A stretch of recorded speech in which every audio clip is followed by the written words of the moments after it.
श्री स्वामी समर्थ सगळ्यांना नमस्कार मंडळी। आजची रेसिपी आहे पावट्याची आमटी। काही ठिकाणी याला वालाचं बिरडं पण म्हणलं जातं, तर वालाची रस्सा भाजी पण बोलली जाते। चला रेसिपी दाखवते।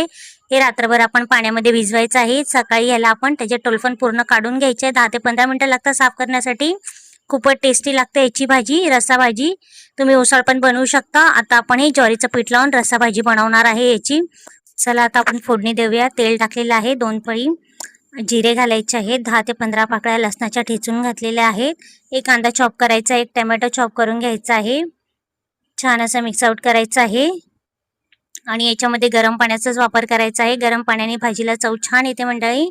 आता आपण चवीप्रमाणे आपलं मीठ घातलेलं आहे। याच्यामध्ये 1.5 चमचा लाल मसाला घातलेला आहे। छान असं मिक्स आउट करून झालेलं आहे। आता आपण पावटा टाकायचा आहे, गरम पाणी घातलेलं आहे आणि ज्वारीचं पीठ घातलेलं आहे, कोथिंबीर घातली आहे, कुकर लावून घ्यायचा, 2 शिट्ट्या करायच्या, रेडी आहे आपली पावट्याची आमटी। कशी वाटली मंडळी रेसिपी? आवडली तर लाईक करा। बाय, जय महाराष्ट्र।